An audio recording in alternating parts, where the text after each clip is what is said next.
자, 이번 시간 도시군객시설 사업 관련해서 광역시설이라는 주제하고요. 그 다음에 공동구란 주제 가지고 이것부터 이어서 살펴보겠습니다. 자, 일단 지난 시간에 했던 얘기들 다시 기본 틀을 가지고 접근을 하셔야 되죠. 그래서 자, 도시군객시설 사업이라고 하는 게 이런 식으로 얘기가 전개가 됐습니다. 그래서 기반 시설의 설치라고 하는 거 입안해서 결정하는 과정을 거쳐야 했었고요. 그래서 도로학교 공원을 설치하기 위해서 입안 결정 과정을 거치게 되면, 자, 도로 설치도 합시다. 또 입안, 도로 설치도 좋습니다. 결정고시. 자, 그래서 도로학교 설치하기로 결정고시가 되게 되면은 이때 이슈가 되는 거, 용어 하나 가야 되죠. 도로예정지, 학교예정지를 가리켜서 도시군계획시설이라는 용어를 만들게 되죠. 그래서 도시군계획시설 결정고시가 있게 되면은 이제 실제로 도로학교 공원을 건설한 사업을 진행을 합니다. 이 과정은 이런 식으로 설명을 드렸었죠. 그래서 시행자가 먼저 지정이 돼야 되고요. 시행자가 정해지게 되면 시행자는 실시계획이라는 것을 작성해서 이런 실시계획을 확정짓는 것을 실시계획 인가고시라고 부르게 됩니다. 그래서 기본 틀 이렇게 되어 있었고요. 실시계획 인가고시가 있으면 이때부터 착공을 할 수가 있다. 그래서 도로 만들자고 한번 입안에서 결정했습니다. 그래서 누가 총책임자가 될 거냐, 시행자의 문제 확정해야 될 것이고요. 그 시행자가 정해지게 되면, 지정되게 되면 시행자가 실시계획이라는 것을 작성하고, 그렇게 만들어도 좋아라고 하는 게 국토부 장관, 시도지사, 대도시장 등이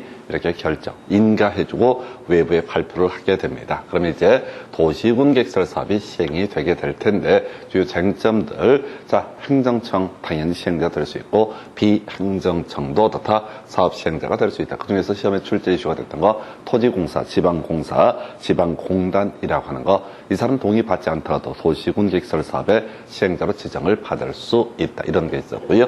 시행자가 정해지게 되면 시행자는 실시계획에 대해서 사업 시행하는 과정에서 몇 가지 특례 조항이 있습니다. 그래서 자, 먼저 수용이라고 하는 개념이 있었죠. 자, 해서 원래 수용을 하기 위해서는 사업 인정 및 고시라는 것을 받아내야 됩니다. 자, 그런데 자, 이 시간들이 많이 걸려요. 그래서 우리 법에서는 실시계획 고시가 있게 되면 사업 인정 및 고시가 있는 것으로 본다. 이런 항목들이 나오게 될 테고요. 그 다음에 이제 행정심판이라고 해서 자, 좀 어려웠었죠. 그래서 사업 시행자 경우에서 두 개로 구분을 하게 됩니다. 행정청이 행한 처분에 대해서는 행정심판법에 따라서 행정심판이 이루어지게 될 것이고, 이건 직근 상급 행정기관 시장구수가 처분했으면 그보다 위에 있는 도지사한테 행정심판을 제기한다, 이런 얘기고, 주된 이슈가 되는 것은 행정청이 아닌 시행자가 행한 처분에 대해서는 이 사람을 사업시행자로 지정해준 지정한자에게 행정심판을 제기한다라고 해서 그 피청구인은 지정한자라고 하는 것이 되겠고요. 자, 그래서 두 가지 쟁점. 그 다음에 이제 실시계획 작성해서 사업 시행을 함에 있어서 앞에서 이제 분할 시행할 수 있다, 이런 타이틀이 있었습니다. 해서 분할 시행할 수 있고요. 그래서 분할 시행하는 경우에는 분할된 지역별로 실시계획을 작성하도록 하고 있습니다. 자, 요거 확정 짓는 것을 실시계획의 인가라고 이렇게 얘기를 하죠. 그래서 국토부 장관, 시도지사, 대도시장 등이 실시계획 인가를 하게 되는데, 이때 실시계획 인가가 있으면 이때부터 사업 착수할 수 있다고 그랬어요. 그리고 실시계획 인가 고시가 있게 되면 사업 인정 및 고시가 있는 것으로 본다, 이렇게 봤었는데, 이런 실시계획 인가 등을 함에 있어서 조건부로 인가할 수 있고요. 인간이 믿음이 가지 않게 되면 이행보증금이라는 것을 예측할 수 있다. 출제 포인트, 고가 지자체의 경우 이행보증금 예치하지 않는다, 이런 주제 있었고요. 23회 때 나왔던 주제 있죠. 바로 비용 부담, 행정청 하나만 기억을 합니다. 그래서 행정청이 시행자가 되는 경우에 비용 부담 관련해서 지자체 간에 다툼이 있다. 그리고 그게 둘 이상 시도에 걸쳐 있다라고 했을 때 행안부 장관이 그 결정하는 바에 따라서 비용 분담이 이루어지게 된다. 해서 키워드 행안부 장관이 결정하는 바에 따른다. 이렇게 이런 게 일반적인 도시군계획시설 사업의 시행 과정이 되게 됩니다. 그런데 이제 추가적으로 광역시설 이라고 하는 것과 공동구라고 하는 게 있는데, 광역시설은 뭐 미리 말씀드리면 썩 그렇게 중요한 건 아니고요. 자, 광역시설이라고 하는 거 일단은 의미가 둘 이상의 시군 등에 걸쳐 있거나 둘 이상의 시군이 공동으로 이용하는 기반시설을 따로 뭐라고 그러자? 바로 광역시설이라고 부르게 된다. 그래서 안양시 내에서만 다니는 도로, 서울시 내에서만 다니는 도로. 그러면 이제 그건 서울시장이 입안해서 결정 고시하거나 또는 이제 안양시장이 입안해서 경기도지사가 결정 고시하는 이런 구조로 가는데 서울과 안양을 서울과 과천을 연결하는 그런 도로 이걸 우리가 광역시설이라고 부르게 된다. 그럼 이제 입안권자가 애매해지게 되거든요. 그래서 이 광역시설에 대해서도 원칙적으로 도시군객시설 사업 시행 절차에 따르게 됩니다. 그래서 해당 시장 등이 어떻다 입안을 하게 될 것이고 그 위에 도지사 등이 결정한다. 이런 논리 구조로 가야 되는데 이 광역시설은 원활한 설치 등을 하기 위해서 특례 조항을 두고 있습니다. 간단하게 주어수로만 가시면 되는 거예요. 자, 관계 시장 군수 등의 협의를 구성해서 어떻다 설치 관리할 수 있다. 뭐 이런 게 있겠고요. 두 번째, 자, 도지사가 관리할 수 있다. 설치 관리할 수 있다 해서 요건 어떤 얘기냐면 자, 경기도 안양시와 경기도 과천시에 걸쳐 있는 도로 같은 경우 안양시장 그다음에 과천시장이 입안 도지사가 결정 뭐 이렇게 할 수도 있지만 도지사가 설치 관리할 수도 있다. 이런 식의 논리구조. 그다음 세 번째가 국가계획으로 설치하는 광역시설. 이거 인천국제공항 같은 걸 얘기하게 됩니다. 그래서 이건 이제 두 이상 시군이 분명히 이용을 하게 될 텐데 이때는 뭐 인천시장이 입안하는 것도 하나의 방법이 될 수가 있겠지만 국가적인 중대 프로젝트라고 했을 때는 다른 법률에 따라서 설립된 법인이 설치 관리할 수 있다라고 해서 요거 이제 요 예외 항목들이 몇 개가 있는데 큰 의미는 없고요. 요 관련해서는 자, 원칙에 관한 부분이 출제 한번 포인트가 됐습니다. 그래서 여러분 교재 48페이지에 보면 지금 뭐 4개 나와 있나요? 토탈. 보니까 장사시설, 도축장은 광역시설이 될 수 있다. 이런 명제가 나와 있어요. 이거 외울 수 없습니다. 종류가 하도 많아서 외울 수가 없고요. 두 번째, 광역시설의 설치 및 관리는 공동 설치에 관한 규정에 따른다. 요걸 이제 틀리게 뽑았어요. 그래서 일반적인 도시군객시설 설치 관리에 관한 규정에 따르게 될 것이다. 그래서 요거는요, 사실 옳게 출제하면 골치가 아파요. 그래서 왜 예외가 있기 때문에 옳게는 출제를 할 수가 없어요. 대신 이제 공동구 설치 관리에 관한 규정에 따른다라고 해버리면 요건 확실히 틀린 것이 되게 됩니다. 그래서 이걸 틀리게 해서 답을 뽑았던 것이고요. 사실 이 문제는 광역시설이라는 주제를 끌고 들어왔지만 그 다음 주제 공동구라는 얘기와 같이 계속 연계가 되어 있습니다. 그래서 그 정도고요. 3번 자 관계 시장 군수 등 협약을 체결하거나 협약을 구성해서 광역시설을 설치 관리할 수 있다. 오른쪽 페이지 4번쯤 보니까 국가계획으로 설치하는 광역시설 다른 법률에 따라서 설립된 법인이 설치 관리할 수 있다. 이런 식으로 돼 있어요. 그래서 자 이게 이제 소위 이제 광역시설의 설치 관리 등에 관한 조항 이렇게 보게 되는데 이 자체는 사실 큰 의미는 없어요. 그래서 광역시설에 다시 출제될 개연성도 거의 없고요. 대신 이 다음 주제인 공동구라고 하는 거 이게 이제 출제 이슈가 됩니다. 그래서 지금 공동구라는 주제는 지금 최근 시험 문제에서 하나, 두 문제, 세 문제, 네 문제나 답을 구성을 하게 됩니다. 심지어 아까 광역시설에 관한 주제조차도 엄밀히 따지면 바로 공동구와 관련한 주제가 되게 돼요. 그래서 이 공동구라고 하는 게 뭐냐라고 했을 때 이렇게 가는 거예요. 그래서 유통공급시설의 일종이 되게 됩니다. 그래서 우리가 앞에 기반시설 종류 중에서 주로 외워야 되는 게 보건위생시설과 환경기초시설 이걸 정확히 기억을 해달라. 보건위생시설은 삼겹살 먹다 죽어버린 케이스 도축장 종합의료시설이라고 하는 거. 그 다음에 장사시설이 있었고요. 환경기초시설, 하수, 페페빛 이런 식으로 분류가 되어 있었습니다. 그런데 이 중에서 유통공급시설에 공동구라고 하는 것이 하나가 있게 돼요. 그래서 이 공동구는 우리 법에서 좀 달리 취급을 하게 됩니다. 공동구만 다른 기반시설과 다르게 달리 취급을 하게 됩니다. 이유는 뭐냐면 수많은 기반시설이 있는데 그 기반시설이라고 하는 것이 만들어졌을 때 반드시 이용을 해야 될 의무가 있는 기반시설은 딱 하나 공동구라고 하는 거 하나밖에 없습니다. 그래서 공동구가 뭐냐라고 했을 때 땅 밑에 자 구멍을 파가지고 전선, 가스관, 수도관 이런 것들을 다 집어넣는 큰 구멍을 가리켜서 공동구라고 부르게 됩니다. 그래서 논리세계 이런 식이에요.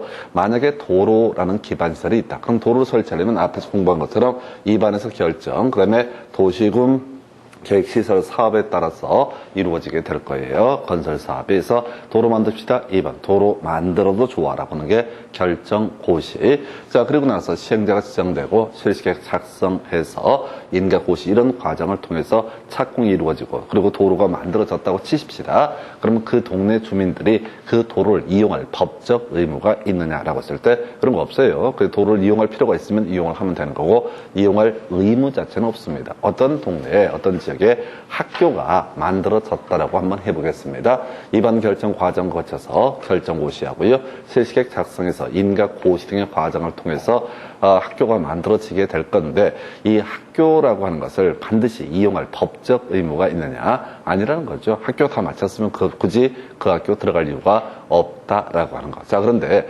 공동구라고 하는 기반시설은요, 다른 기반시설과 다르게 공동구가 혹시 만들어지게 되면 관계되는 사람들은 반드시 다 공동구를 이용할 의무가 있다. 그래서 예를 들어 전선이라고 하는 거, 전기를 공급하는 한전 같은 업체에서 이렇게 공동구가 있는데 나는 그냥 전봇대로 전기를 공급할 거야 라고 이렇게 할 수가 있느냐? 할 수 없다는 얘기입니다. 그걸 이제 나중에 공동구, 점용 예정자 이런 표현을 쓰게 되는데 공동구를 만들게 되면은 여기에 설치돼야 될 시설, 이 업자들은 반드시 다 공동구를 이용을 해야 된다. 그래서 우리 국토기획법이라는 법에서는 이 공동구와 관련해서 따로 이 설치니 뭐니 이런저런 잡다한 내용들을 규정을 해두고 있습니다. 어찌됐든 간에 지금 8년 동안, 그것도 최근 6년 동안에 무려 5문제, 4문제, 5문제가 출제가 됐으니까 거의 물반, 고기반 이렇게 해석을 해야 되죠. 근데 이 공동구에 관한 쟁점도 사실은 자, 최대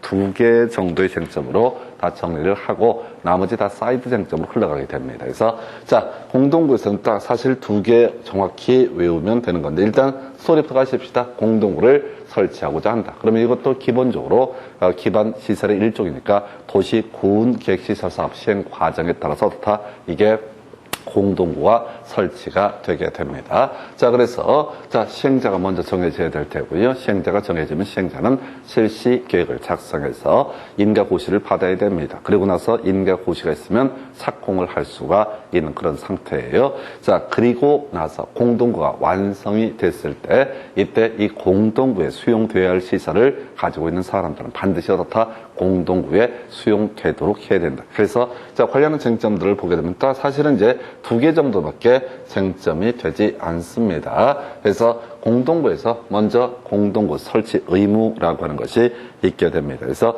숫자가 출제 포인트가 됐었죠. 자, 28에 29 연속 나왔던 쟁점인데 200만 제곱미터를 초과하는 일정한 사업에 있어서는 반드시 공동구를 설치를 해야 된다라고 이렇게 되어 있습니다. 200만 제곱미터를 초과하는 이런 사업에 있어서는 공동구 설치해야 된다. 이 사업에 뭐 택지 개발 사업, 도시 개발 사업 이런 것들이 있는데 이걸 다 외울 수는 없고요. 그냥 숫자 200만 제곱미터를 초과하는 도시 개발 사업, 택지 개발 지구 등에 있어서는 다 공동구를 설치해야 된다. 나중에 이제 정비사업 관련해서 정비구역 이런 게 나올 수도 있어요. 출제 포인트는 자, 사업의 종류가 아니라 바로 200만 제곱미터라고 하는 게 일단은 중심이 되게 됩니다. 그래서 이렇게 보셨고요. 그래서 그냥 끝났어. 200만 제곱미터를 초과하는 도시개발 사업 등에 있어서는 자, 공동구 설치할 의무가 있다. 자, 그럼 공동구가 설치가 됐다라고 전제를 하게 되면 이제는 다른 기반 시설과 다르게 자, 이 공동구와 관련된 자, 시설을 가지고 있는 사람들은 반드시 공동구에 집어 넣어야 된다라고 하는 게 이게 이제 공동구의 수용 의무라는 개념이 있습니다. 그래서 종류가 많아요. 이 종류를 외워봤자 어차피 돌아서면 다 잊어버리고요. 출제 포인트가 되는 것은 공동구 협의 심의라는 과정을 거쳐서만 공동구에 수용될 수 있는 것. 이게 이제 출제 포인트가 됩니다. 그래서 가스관, 하수도관이라고 하는 거 다 외우셔야 돼. 가스관, 하수도관. 이게 이제 지금 시험 문제 최근에 거의 하이라이트예요. 가스관, 하수도관. 이게 2개 있잖아요. 그래서 지금 이제 최근 5년 사이 2번이나 답을 뽑아요. 그래서 가스관, 하수도관이라고 하는 가스관, 하수도관은 어떻다?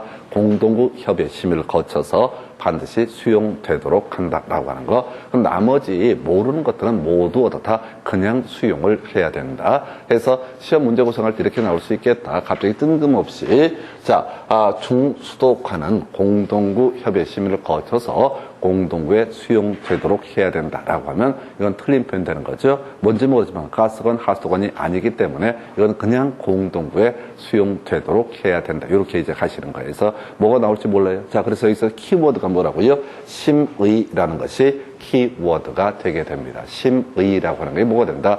키워드가 되게 됩니다. 심의라는 것이 뭐가 된다? 키워드가 되게 된다. 심의 앞에 심의가 필요한 게 두 가지. 냄새 나는 것들 말을 만드셔야 돼. 냄새 나는 것들은 가스관, 하수도관 이렇게 가게 됩니다. 그래서 가스관, 하수도관 냄새 나니까 바로 공동구에 집어넣을 수는 없고 공동구 협의 심의를 거쳐서 수용되도록 해야 됩니다. 실질적으로 저기 문제에서 거의 대부분 맥락은 이 두 가지 200만 정도 초과 얘기하고요. 가스관, 하수도관 이 얘기로 거의 도배가 되다시피 하고 있습니다. 그 외에 특이한 게 지문 하나 구성돼서 좀 이따 분석을 해드릴 텐데 이건 부차적인 얘기고 그저 가스관, 하수도관이라는 게 논의의 포인트. 다시 키워드는 뭐라고요? 심의라고 하는 것이 키워드. 키워드는 뭐라고요? 200만 제곱미터라고 하는 것이 키워드가 되게 된다. 해서 도시개발사업, 택지개발사업, 그 다음에 경제자유구역, 정비구역, 그 다음에 공동주택지구, 그 다음에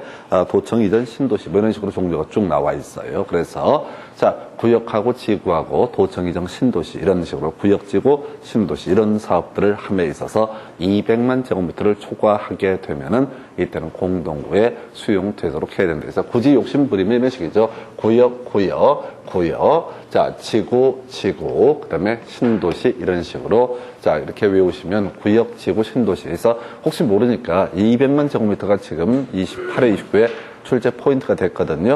그럼 이 문제를 내버렸으면은 그 다음에 검토하기보다 혹시 이건 보너는 박스형 문제 구성해놓고 자 200만 제곱미터를 시행하는 사업 중에서 200만 제곱미터를 초과하는 사업 중에서 공동구를 설치해야 되는 사업끼리 연결된 것은 지역끼리 연결된 것은 구역, 지구, 신도시 이런 식으로 이제 외워서 이런 유형의 문제는 만약 출제가 되게 되면 빤합니다. 그냥 박스 딱 쳐놓고요. 전체 5번 이런 식으로 구성할 수밖에 없어요. 이걸 이제 구역, 지구, 신도시 여기까지 살을 하나 붙였어. 원래는 지금까지 문제는 뭐라고요? 200만 제곱미터 초과 그 다음에 심의 이게 이제 출제 포인트가 됐는데 이제는 살을 붙이면 구역, 지구, 신도시, 고지신 뭐 이런 식으로 가시면 좋을 것 같아요. 구역, 지구, 신도시 해서 자 그 개별적인 내용을 외우는 건 별 의미가 없고요. 구역, 지구, 신도시, 고지신 이런 식으로 해서 200만 제곱미터 초과하는 고지신 등에 있어서는 공동구 설치할 의무가 있고 이렇게 공동구 수용 설치가 되게 되면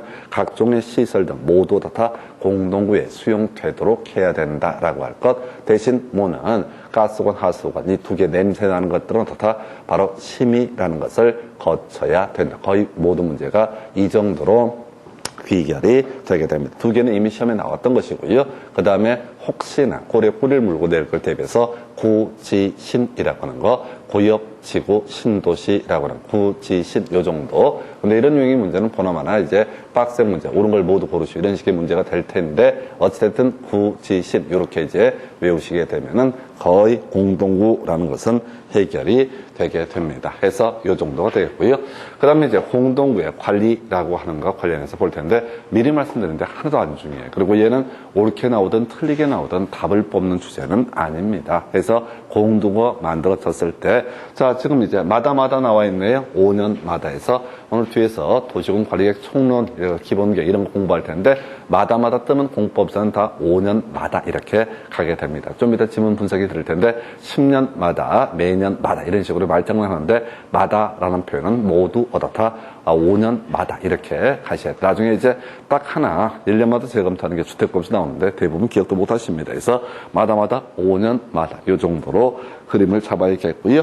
그 다음에 이제 안전점검 1년에 1회 이상 등 이 정도만 가시면 돼요. 절대 텍스트를 읽으려고 하지 마시고요. 마다마다 5년마다 라고 하는 거 1년에 1회 이상이라고 하는 거 이 정도까지만 갑니다. 물론 다시 200만 제곱미터를 초과하는 자 구지신, 구역, 지구, 신도시 등에 있어서는 어떻다? 바로 공동구 설치할 의무가 있다. 두 번째, 가스관, 하수도관은 어떻다? 심의라는 것을 거쳐야 된다. 이렇게 자 정리를 하고요. 여러분 교재 49페이지 가서 지문 가지고 간단하게 확인을 해보도록 하겠습니다. 자, 두 번째 박스죠. 1번 도시개발구역 규모가 150만 제곱미터인 경우 끄트머리 공동구 설치해야 된다. 28회 땅을 흔들어 놨어요. 그리고 두 번째 지문을 답을 뽑았네요. 도시개발법에 따른 도시개발구역이 200만 제곱미터를 초과하는 경우 거기에 끄트머리 공동구를 설치해야 된다. 요거 이제 숫자를 가지고 답을 뽑았던 특이했던 케이스가 되겠습니다. 제가 웬만해서는 숫자 크게 이슈가 되지 않는다고 말씀을 드려요. 그래서 구지신 이 문제가 그 다음 출제 이슈가 되지 않을까. 구역, 지구, 신도시라고 하는 거. 그 다음에 3번 질문 사업 시행자는 공동구의 설치가 포함되는 개발계획, 실시계획, 인가 등이 있으므로 지체 없이 그 점용 예정자에게 부담금 납부를 통제해야 된다. 개념만 설명드리면 이렇습니다. 자, 공동구를 이제 설치하기로 결정이 돼서 실시계획 인가가 떨어졌습니다. 그럼 착공할 수 있거든요. 그럼 이제 한전이라든가 뭐 수도관 이런 관련 업체에다가 연락을 해서 니들 쓸 거니까 미리 돈 내라라고 하는 거 부담금 납부를 통제하게 된다. 큰 쟁점은 안 되고요. 4번을 답을 뽑았는데 이 문제는 제일 엽기적인 문제죠. 말도 안 되는 문제를 구성을 했습니다. 자, 일단은 사업 시행자 공동구의 설치 공사를 완료한 때 지체 없이 공동구에 수용될 수 있는 시설의 종류, 그 다음에 설치 위치를 일간신문에 공시해야 된다라고 해서 말 자체가 안 되는 거죠. 무슨 공시를 합니까? 관련 업체만 연락을 해주면 되는 거죠. 그래서 지금 여러분 교재 그 옆에 보니까 동그라미 3번 점용 공사 기간에 통지 나와 있죠. 그래서 본문 한번 체크해 보겠습니다. 원래 오른편은 이거라고요. 사업 시행자는 공동구 설치 공사를 완료한다. 지체 없이 공동구 점용 공사 기간 등을 점용 예정자에게 개별적으로 통지를 해야 된다. 이 얘기를 가지고 지금 이렇게 뭐 일간신문에 공시해야 된다. 이렇게 해서 틀리게 구성이 된 바가 있습니다. 그래서 이렇게 하나 보셨고요. 그 다음 넘어가서 지금 여러분 교재 몇 페이지? 50페이지 보면 핵심 지문을 검토를 해보겠습니다. 자, 1번 지문 답이 됐네요. 공동구가 설치된 경우 하수도관은 공동구 협의 심의를 거쳐서 공동구에 수용될 수 있다. 키워드 하심의라고 하는 것이 키워드가 되겠죠. 그래서 심의 앞에 들어갈 수 있는 게 가스관, 하수도관이라고 하는 거. 그래서 심의 앞에 가스관, 하수도관 들어가 있죠. 보니까 하수도관 들어가 있네요. 이 명제는 옳은 표현. 요걸 답을 뽑았어요. 2번 공동구 점용 예정자는 공동구에 수용될 시설을 공동구에 수용함으로써 수용함으로써 용도가 폐지된 종래 시설은 사업 시행자가 지정하는 기간 내에 철거해야 되고 도로는 원상 회복을 해야 된다. 그동안 가스관이라든가 이런 게 땅 밑을 통해서 이렇게 공급이 됐었다. 그럼 이제 공동구에 다 집어넣게 되면 기존 것들은 다 철거를 해야 되고 도로는 원상 회복 또는 전봇대를 통해서 전기를 공급했다라고 한다면 이 기존 전봇대는 다 철거하고 도로 같은 것은 원상 회복. 별 의미 없어요. 자, 지금 설명을 드리고 지문을 읽어 드리긴 하지만 이 내용을 다 외워서 시험을 보실 수는 없습니다. 해서 그저 심의라는 키워드 바로 가스관, 하수도관이라는 것이 이슈가 되겠고요. 관련 기출 문제를 보니까요. 26회 때 나왔던 문제예요. 자, 국토기획법상 공동구가 설치된 경우 공동구에 수용되기 위해서 공동구 협의 심의를 거쳐야 하는 시설. 이 문제의 키워드 뭐라고요? 심의라는 것이 키워드가 되게 됩니다. 이 문제의 키워드 뭐라고요? 심의라는 거. 가스관, 하수도관이죠. 그래서 답은 몇 번? 4번. 이 문제를 분석하게 되면 지금 언제야? 26회 때 4번 가스도관을 가지고 출제가 됐었고요. 그 왼쪽인가요? 1번 지문 보니까 하수도관 출제가 됐죠. 그래서 26회 때는 가스관, 28회 때는 하수도관 이렇게 출제가 되게 됩니다. 그래서 키워드 뭐라고요? 심의. 이렇게 내는 게 이제 출제 기술이라는 거야. 그럼 이 파트에서 제일 쉽게 내는 문제 형태가 박스형 문제가 제일 쉽겠죠. 박스 딱 쳐놓고 여러 개를 쫙 깔아놔. 이 중에서 공동구 협의 심의를 거쳐야 하는 시설끼리 연결한 것은 그럼 좀 쉽죠. 거꾸로 내는 거야. 공동구 협의 심의를 거치지 않고 수용될 수 있는 시설을 고르시오. 그러면 이제 가스관, 하수도관을 제외한 나머지 나머지 시설은 어떻다? 공동구 협의 심의를 거치지 않고도 어떻다? 공동구에 수용될 수 있다. 또는 이제 제일 더러운 문제가 점점점 심의를 거쳐야 한다라고 하는 명제 앞에 가스관, 하수도관을 제외한 나머지 뭐 중수도관 뭐 이런 것들을 집어넣게 되면 수험생들이 상당히 캐치하기가 어려울 거예요. 그래서 지금 가스관, 하수도관의 종류를 우리가 주로 설명을 드리긴 하지만은 실제 문제의 키워드, 핵심 키워드가 되는 것은 심의라고 하는 거. 심의가 필요한 것은 가스관, 하수도관이고 나머지는 심의가 필요가 없다. 그럼 정리해 보십시다. 자, 결국은 논의의 쟁점은 200만 제곱미터를 초과하는 구지신, 구역, 지구, 신도시라고 하는 것은 어떻다? 바로 공동구 반드시 설치를 해야 된다. 두 번째 이슈, 바로 심의라고 하는 것이 필요한 게 뭐가 된다? 가스관, 하수도관. 이것만 가는 거예요, 사실은. 이 정도면 거의 맥시멈이야. 근데 이 얘기를 여러분들이 미리 다 암기하고 읽어보면서는 절대 안 됩니다. 특히 듣도 보도 못한 중수도관, 쓰레기 수송관 이런 게 툭 튀어나오게 되면 이게 뭐지? 라는 생각을 하게 된다고. 그래서 지문을 읽으면 안 되고 답이 되는 주제가 아주 유형화되어 있어요. 유형화되어 있다는 거. 그걸 이렇게 설명을 드리게 되겠고요. 공동관리에 관련한 질문 4개 나와 있는데 지금 보니까 자 옳게 나온 게 2개, 틀리게 나온 게 2개인데 둘 다 답이 안 돼요. 그래서 우리가 이제 유지관리계획은 5년마다라고 하는 것이 나와 있는데 자 1번 질문 공동구 관리자가 공동구의 안전 및 유지관리계획을 변경하려면 관계 기관의 장과 협의한 후 심의를 거쳐야 된다. 잘 모를 얘기고요. 두 번째 이슈, 공동관리자 매년 안전 및 유지 관리를 수립 시행한다. 그 다음에 3번 공동관리자 10년마다 자 안전 및 유지 관리 계획을 수립 시행한다 해서 2개 숫자 틀리게 뽑았죠? 답이 되지 않습니다. 마다 뜻 뭐라고요? 5년마다 이렇게 가야겠고 그 다음에 4번 질문 공동구 관리자 1년에 1회 이상 더 이상 갈 거 없죠? 그래서 이런 것들은 거의 답이 되지 않아요. 그래서 지금 제가 제안해 드리는 것들은 기본적인 틀 자체가 무조건 뭐라고요? 그림 전체 잡는 건 별개 문제로 200만 제곱미터를 초과하는 구지신이라고 하는 거, 그 다음에 심의, 가스관, 하수관 이 얘기로 귀결되셔야 돼. 그래서 나중에 실제 머릿속에 공동구라는 문제가 딱 뜨게 되는 순간 지문과는 전혀 별개의 문제로 이 2개 틀을 가지고 접근을 하셔야 돼. 그럼 이제 시험 문제에서 그걸 뛰어넘는 문제가 나올 가능성은 거의 없고요. 설령 나왔다 한들 이런 식의 지문을 가지고 좀 클리어를 시켜버리게 되면 아주 간단하게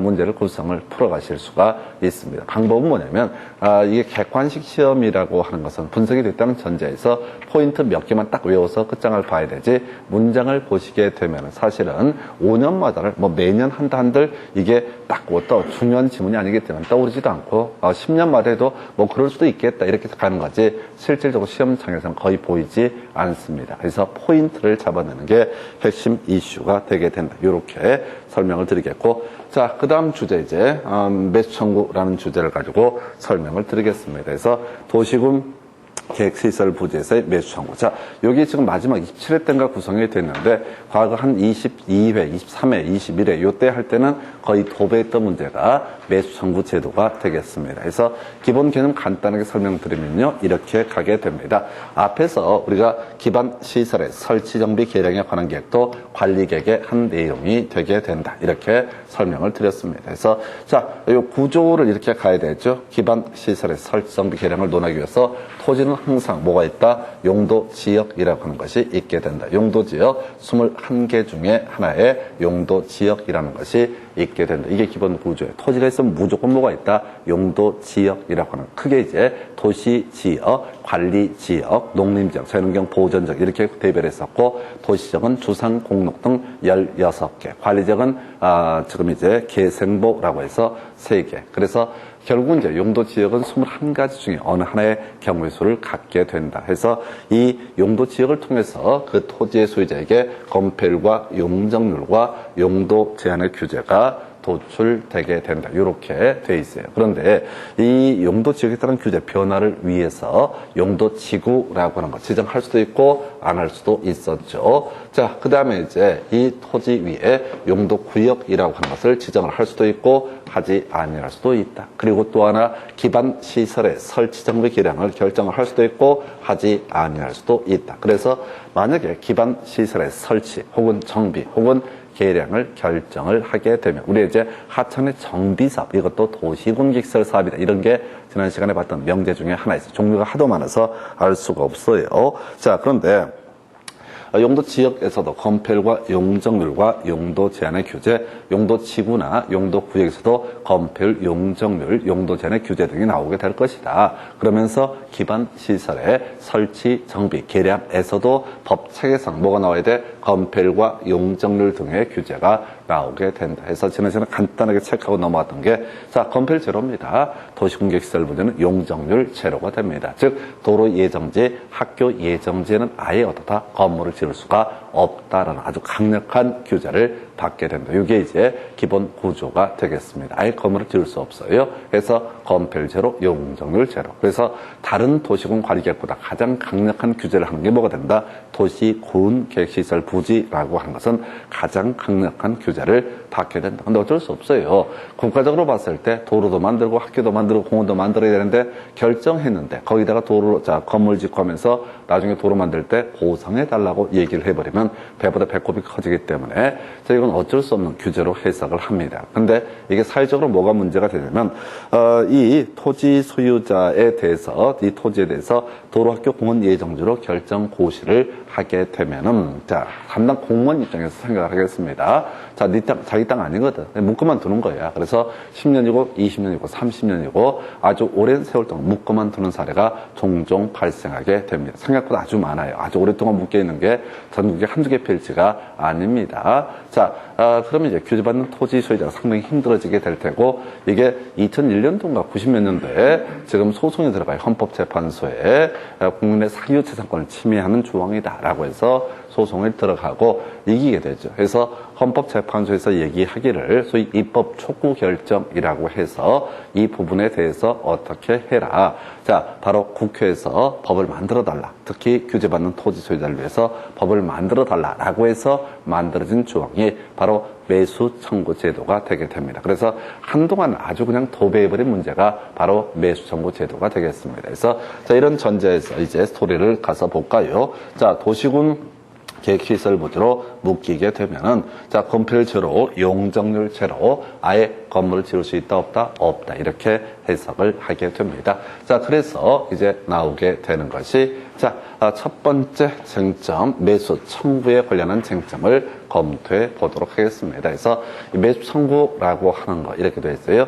도시 군 계획시설 결정의 고시일로부터 10년이 경과하도록 사업이 시행되지 아니하고 첫 번째 요건입니다. 두 번째, 실시계획 인가도 이루어지지 아니하고 즉 실시계획 인가가 이루어지면 곧 사업을 시작한다라는 의미를 가지고 있습니다. 자, 실시계획 인가도 이루어지지 않고 세 번째, 자, 바로 지목이 대인 토지의 소유자, 자, 지목이 대인 토지의 소유자 매수 청구를 할 수 있다. 총 4개 요건인가요? 10년 경과, 사업 미시행, 그리고 자, 세 번째, 실시계획 인가도 이루어지지 않았다. 네 번째, 지목이 대인 토지 소유자, 바로 이 사람은 매수 청구를 할 수 있다. 사달라. 니들 사업 안 할 것 같으면 내 땅 사달라라고 주장하는 것을 매수 청구. 다시 10년 경과, 사업 미시행, 자, 실시계획 인가도 이루어지지 않았고, 그 다음 마지막 요건, 지목이 대인 토지 소유자, 이 사람은 사달라고 주장을 할 수가 있다. 요렇게 얘기를 하게 됩니다. 이런 요건을 모두 갖추면 어떻다? 매수 청구를 할 수가 있다. 이렇게 가는 거예요. 근데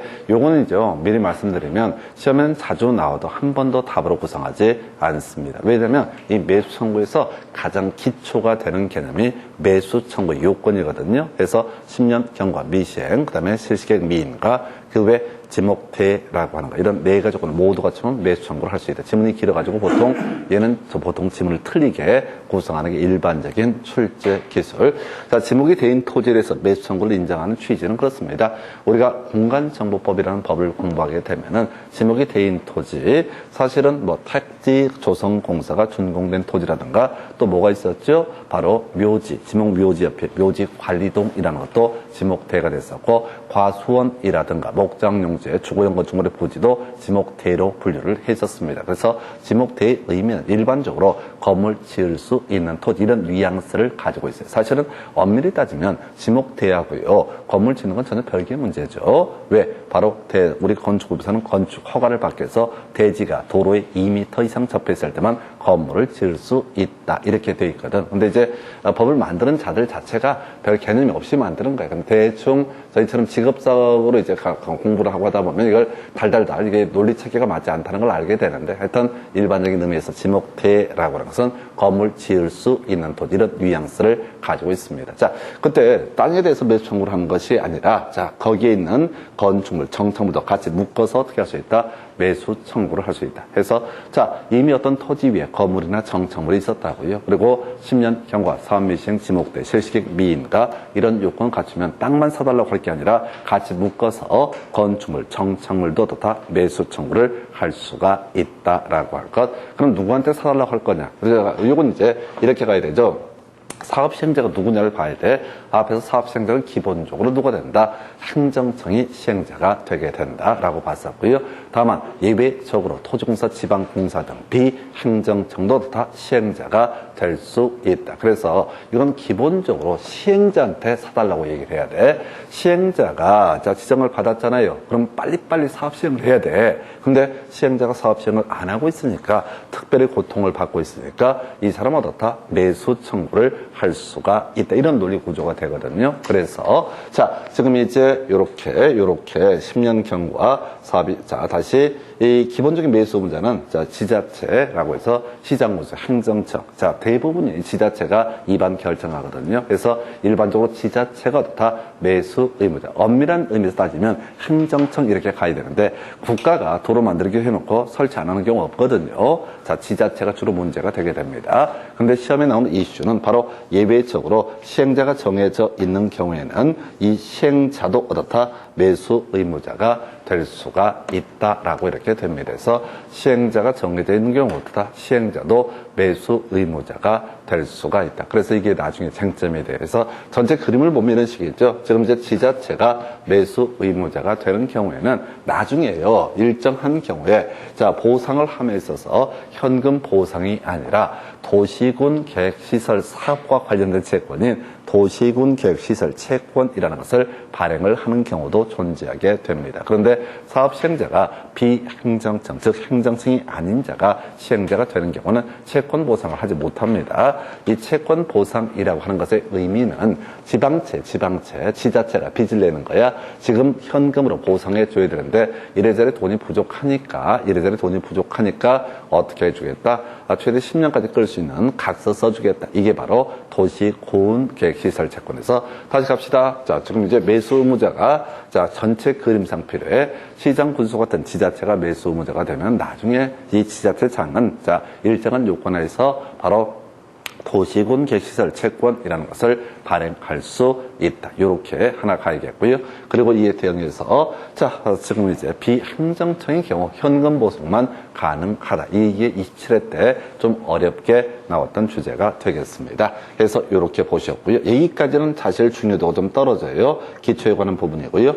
그리고 이제 주된 출제 이슈가 뭐냐라고 했을 때 숫자가 그렇게 또 괜찮아. 해서 자 매수 청구 있으면요. 6월 이내 매수 결정 또는 매수 거부 결정을 6월 이내에 해야 된다. 이렇게 얘기합니다. 그래서 자 매수 청구가 있으면 얼마? 6월 이내에 매수 결정 또는 매수 거부 결정이라고 하는 것을 어떻다? 해야 한다라고 하는 거. 자, 다시. 자, 매수 청구 있으면, 자, 매수 의무자. 이게 지자체가 되는 경우도 있고, 아까 비행정청이 시행자가 되는 경우도 있을 텐데, 이 사람들 뭐라고요? 바로 6월 이내 매수 결정 해야 되고요. 그 다음에 매수하기로 결정했을 때는 2년 내 어떻다? 매수를 해줘야 된다라고 이렇게 얘기를 합니다. 그래서 2년 내 매수를 해줘야 된다라고 이렇게 돼 있어요. 그래서 이런 그림으로 볼 수가 있어요. 그래서 아주 짧은 그림인데 숫자가 답이 돼요. 이유는 다른 게 아니라 이 도시군계시설 사업 요 파트의 특징, 법조문 특징이 겁나 길어요. 겁나 길어가지고 일반적으로 출제위원 입장에서는 출제하기가 되게 까다로워요. 법조문이 너무 구질구질 길다 보니까. 그래서 얘는 그중에 되게 짧은 지문 6월 이내 매수를 결정하고 그다음에 만약에 매수하기로 결정했으면 어떻다? 2년 내 매수를 해야 된다. 숫자 가지고 유치하게 이걸 가지고 2년 내 매수 여부를 결정해야 되고 뭐 6월 이내 매수를 해야 된다. 이렇게 이제 숫자 바꿔치기 또는 3년 내 매수를 해야 된다. 숫자 가지고 장난쳐요. 그래서 제가 보통 숫자 안 중요하다고 말씀을 드려요. 보통 이제 이 공법 강의하는 분들이 숫자 다 외우라고 얘기를 하는데, 근데 지가 시험을 안 봐서 그래요. 이게요, 양을 많이 외우려고 그러면 많이 외울 수 있으면 좋겠지만은 못 외워요, 사람이. 한계가 있으니까. 그래서 여러분들 아마 다 될 거예요. 왜냐면 기본적으로 한계를 알고 덤비거든. 그래서 이게 그냥 한다고 되지 않아요. 전국적인 시험에서 85% 정도 또는 90%가 거의 사실 떨어지고 있다라고 하면 그거는 뭔가 방법의 문제, 그 사람의 문제가 아니에요. 사람들, 어떻게 보면 그 자체가 사람의 문제인데 분수 모르고 외우는 거예요. 열심히 한번 해보자. 안 돼요. 그래서 숫자 되는 답이 있고 숫자 안 되는 답. 아까 우리 마다마다 5년마다 1년에 1회 이상 이런 것들은 쓸데없는 지문이야. 그래서 틀리든 맞든 답이 안 돼. 그런데 이 6개월 이내 매수비를 결정해야 되고 2년 내 매수를 해야 된다라고 하는 것은 통계 데이터가 겁나 많이 답을 뽑아요. 여기에 8년간의 문제 지문이 분석이 되어 있지만 16년간의 지문을 분석하면 할수록 오히려 더 많은 답을 뽑는 게 6개월, 2년 이란 숫자가 되게 됩니다. 간단한 주제인데 자 포인트가 되겠고요. 그래서 이렇게 보게 되면 이제 매수하는 방법 다시 갑시다. 6월 이내 매수 여부를 결정해야 되고 2년 내에 어떻다 매수를 해야 된다까지 보셨습니다. 그래서 이제 매수 의무자의 경우수를 따져야 돼. 그래서 아까 매수 의무자가 지자체가 되는 경우가 있다. 그럼 이 사람은 둘 중에 하나 선택할 수 있습니다. 원칙은 현금 보상해야 되겠고요. 예외적으로 채권 보상이라고 해서 이 사업이 뭐라고요? 도시군계획시설 사업이라는 개념이 되게 되거든요. 그래서 이 도시군계획시설 사업과 관련해서 도시군계획시설 사업과 관련한 채권, 각서, 이걸 뭐라고 한다? 도시군계획시설 채권이라고 정의를 하게 됩니다. 다시요, 지자체인 매수의무자는 매수 청구가 있어서 자기가 매수하기로 결정하면 원칙적으로 현금 보상을 해야 할 것인데 예외적으로 어떻게 할 수 있다? 채권 보상이라는 것도 할 수 있다. 자, 이제 살을 붙여가 볼까요? 자, 지자체인 매수의무자. 그럼 달리 얘기하면 비행정적인 사업 시행자, 매수 의무자의 경우 보통 채권 보상할 수 있다 없다? 없다라는 해석이 나오게 됩니다. 채권 보상은 누구만이? 지자체인 매수 의무자만이 채권 보상을 할 수 있다. 그래서 사실은 있어요. 두 가지. 그 토지 소유자가 원하는 경우가 있을 수가 있습니다. 매수 청구를 한 사람이 이게 이제 은행 금리보다는 금리가 높기 때문에 지자체한테 채권 보상을 요구하는 경우가 있을 것이다. 요즘에는 아예 출제 안 됩니다. 그리고 출제 포인트 바로 비업무용 토지로서 그 가액이 얼마? 3천만 원을 초과하는 금액에 대해서는 강제로 어떻게 할 수 있다? 채권 보상을 할 수 있다. 그래서 실질적으로 외울 건 비업무용 토지로서 그 가액이 3천만 원을 초과했을 때 초과하는 부분에 대해서는 어떻다? 강제로 채권 보상을 할 수 있다라고 이렇게 얘기를 합니다. 그래서 요즘 문제는 다 그냥 비업무용 토지 그 가액 3천 초과 해서 이게 출제 이슈가 되게 되죠. 자, 우리 한번 기억을 한번 해볼까요? 이거 이제 어디서 비업무용 토지를 공부를 하시냐면 소득세법에 가게 되면 비업무용 토지라는 것을 공부를 하시게 됩니다. 자, 어디서 나오냐면 자, 양도소득세 비과세 대상이라고 하는 개념이 나오게 돼요. 그래서 양도소득세 비과세 대상 첫 번째 파산 선고로 얻게 된 양도소득에 대해서는 어떻다? 비과세가 이루어진다. 이게 무슨 소리야? 양도가 뭐냐 했을 때 자산을 사실상 유상으로 이전하게 되는 것을 뭐라고 한다? 양도라고 정의를 하게 됩니다. 자산을 사실상 유상으로 이전하는 걸 뭐라고 그런다고요? 양도. 그래서 우리 시험 볼 때는 대부분이 채무 탕감 있게 되면 어떻다? 다 양도로 해석해서 양도소득세를 내야 된다. 근데 이제 파산 선고 빚잔치 해버렸거든. 남는 게 아무것도 없거든. 이런 사람한테 양도소득세를 내라고 한다면 낼 돈이 없어요. 그래서 바로 이런 경우는 어떻다?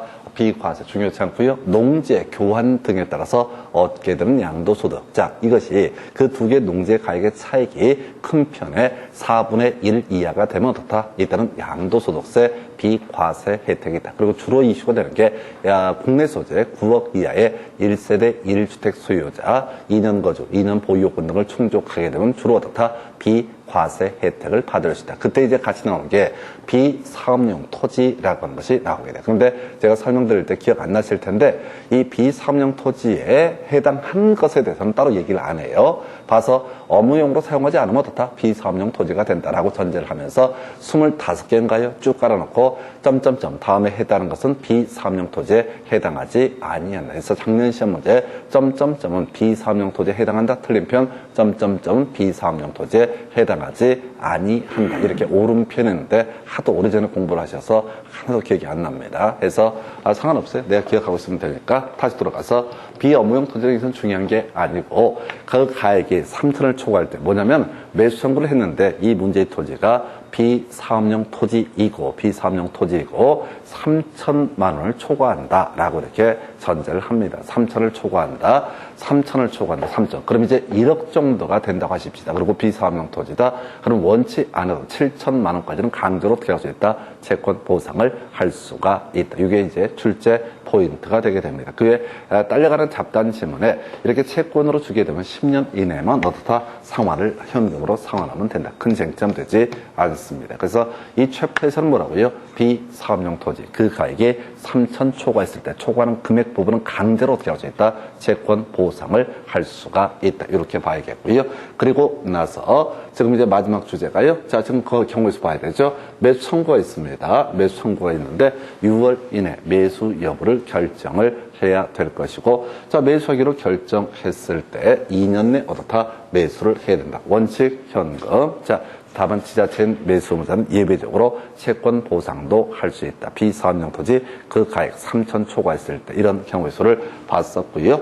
자, 그럼 이제 매수 거부 결정이 있거나 매수 결정 통지하고 2년 내 매수 대금을 지급하지 아니한 경우가 문제가 되게 됩니다. 예, 이런 경우에는요. 원래 도시군 객시설 부지에서는 개발 행위 허가 자체가 금지가 된다고 해서 아까 건폐율 제로, 용적률 제로라고 하는 얘기는 아예 건물을 지을 수가 없다. 이게 기본 구조가 되는데 만약에 매수 거부 결정을 했다 또는 매수 결정을 통지하고 2년 이내에 매수를 해주지 않았다라고 하면은 3층 이하의 단독주택 등에 대해서도 다 허가를 통해서 설치할 수 있다 해서 3층에 1종 근생, 2종 근생도 있는데 지금까지 문제는 대부분이 3층 이하의 단독주택. 자, 가볼까요? 토지가 있으면 항상 뭐가 있다? 용도 지역이라고 하는 것이 있게 되죠.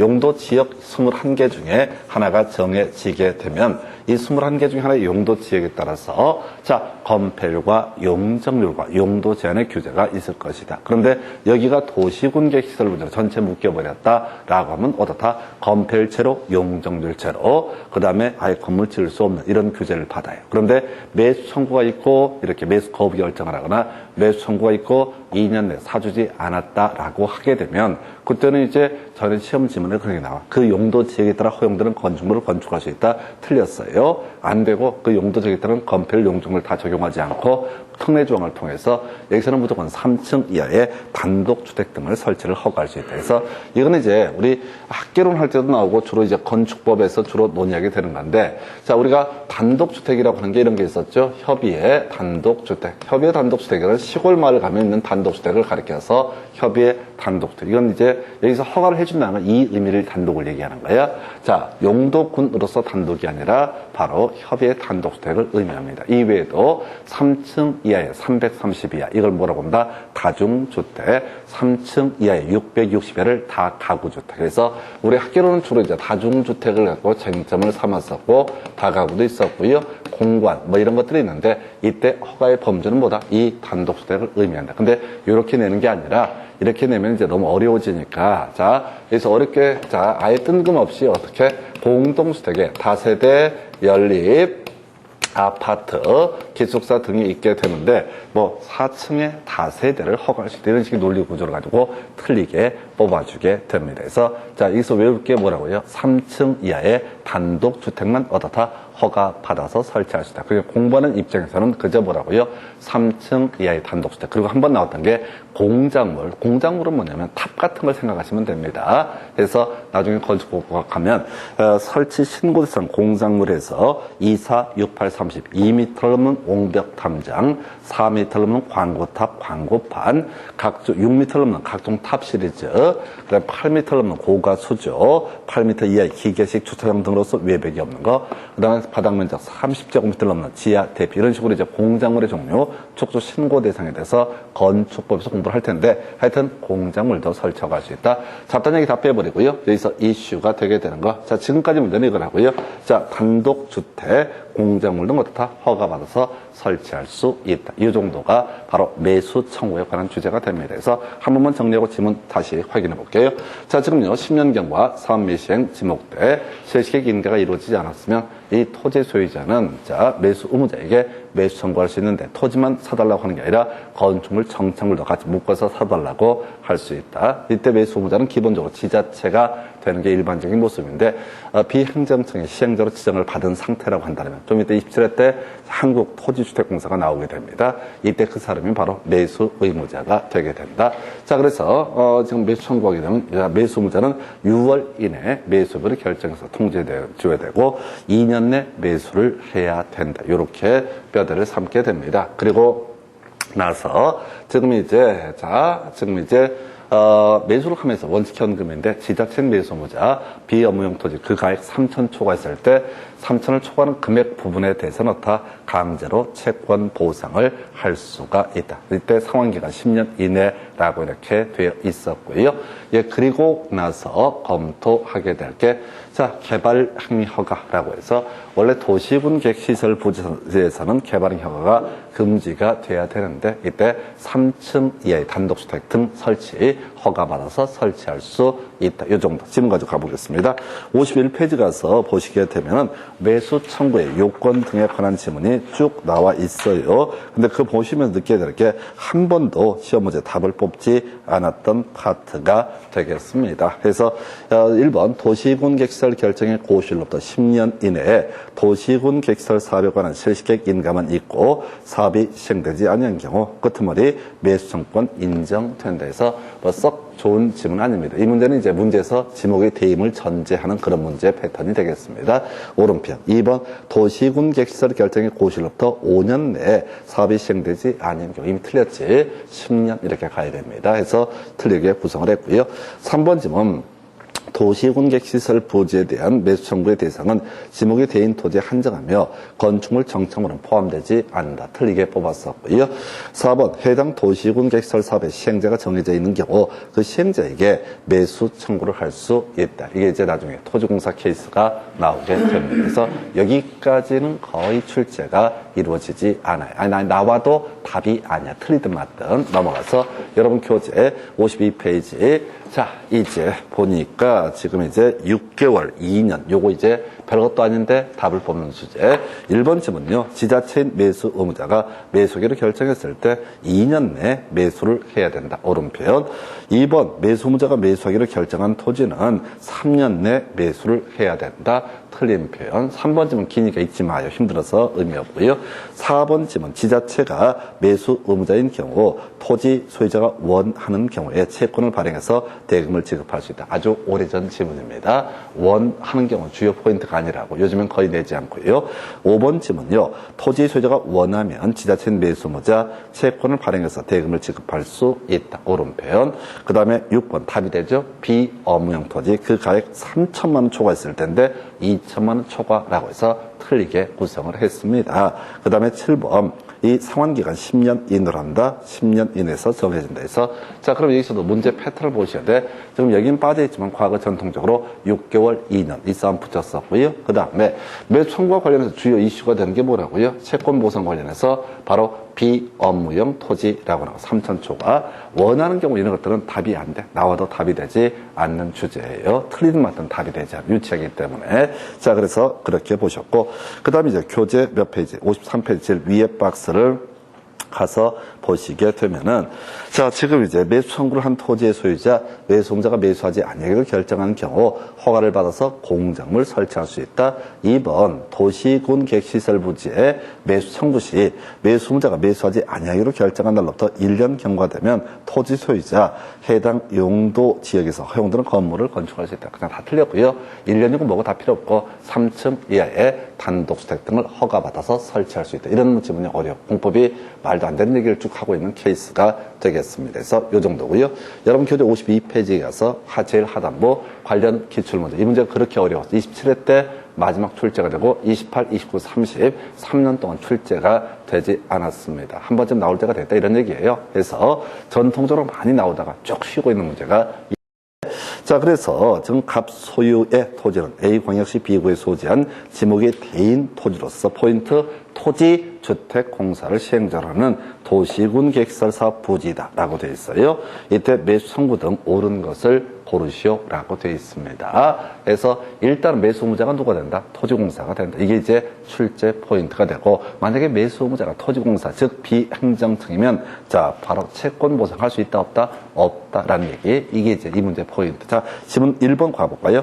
이 갑의 토지 매수 의무자는 비구청장이다. 틀렸죠? 토지공사가 매수 의무자. 시행자가 정해져 있으면 그 시행자가 다 매수 의무자가 되게 된다. 두 번째, 갑이 매수 청구를 할 수 있는 대상은 토지이며 그 건축물 등은 포함되지 않는다. 맨날 나오지만 답이 되지 않는 지문. 자, 그 다음에 3번, 갑이 원하는 경우 채권 발행에서 대금을 지급할 수 있다. 그래서 이게 어려웠어요. 자, 우리 원하는 경우, 자, 비업무용 토지 3,000초가 지자체인 매수 의무자면 다 채권 보상을 할 수 있다. 그래서 이 문제는 거의 3번에서 사람들이 다 함정에 빠지게 됩니다. 지금 매수 의무자가 누군지를 보셔야 돼. 토지주택공사. 그래서 채권 보상할 수 없죠. 4번 질문, 매수 의무자 매수 청구를 받은 날부터 6개월 내 매수비를 결정해서 통지해야 된다라고 되어 있죠. 답은 4번을 뽑았습니다. 6개월이라고 하는 거. 그래서 제가 아까 6개월, 2년, 비업무용 토지 3,000초가 이런 것들이 주요한 출제 키워드가 되게 된다. 그래서 답은 4번이고요.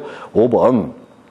매수 청구에 대해서 매수 의무자가 매수하지 아니하기를 결정한 경우 갑은 그 자신의 토지에서 2층의 다세대 주택을 건축할 수 있다라고 해서 틀렸죠? 3층 이하의 단독주택이라고 하는 거예요. 이것도 이제 그나마 주요한 이슈가 되게 됩니다. 그래서 자, 이렇게 해서 지금 7회 때 문제까지 설명을 드렸고요.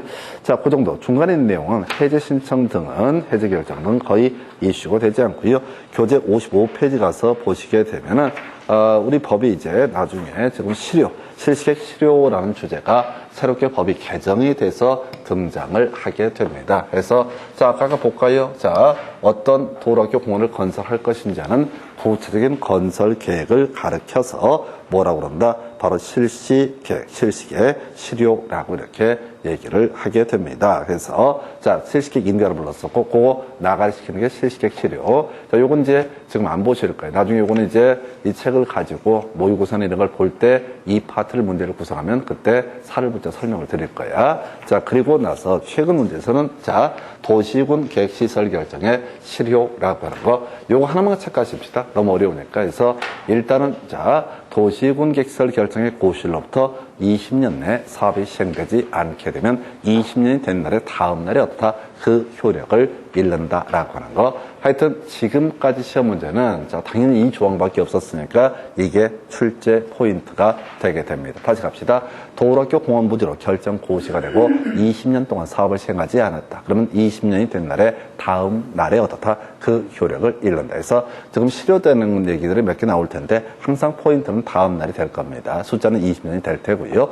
자, 그래서 이 파트를 접근을 해 갈 때는 이렇게 가셔야 되죠. 자, 지금 이제 앞에서 실효 얘기 한번 보셨어요. 용도구역 파트에서 시가화 유보 기간이 끝난 날에 다음 날 효력을 잃는다. 이런 게 있었고요. 그리고 또 하나가 도시군 계획시설 결정 20년 내 사업을 시행하지 않으면 20년이 된 날에 다음 날에 효력을 잃는다. 그래서 지문 가지고 바로 보겠습니다. 그래서 지금 새롭게 법령 개정 등이 됐는데 일단은 자, 우리가 공법에서 법 개정되면 시험이 나오고 안 나오고 이런 건 아니에요. 하도 양이 많기 때문에 그냥 내고 싶으면 내고 안 내고 싶으면 안 내는 거지 굳이 법이 개정이 됐다고 해서 내고 개정 안 됐다고 해서 안 내고 이런 성질의 것은 아닙니다. 그래서 여러분 교재 56페이지 1번 지문이요. 핵심 지문 보겠습니다. 도시군 계획시설 결정의 고실로부터 20년이 지날 때까지 그 시설 설치에 관한 사업이 시행되지 않은 경우 그 도시군 계획시설 결정은 20년이 된 날에 다음 날에 효력을 잃는다. 상당히 길어서 내기가 좀 힘들어요. 어찌됐든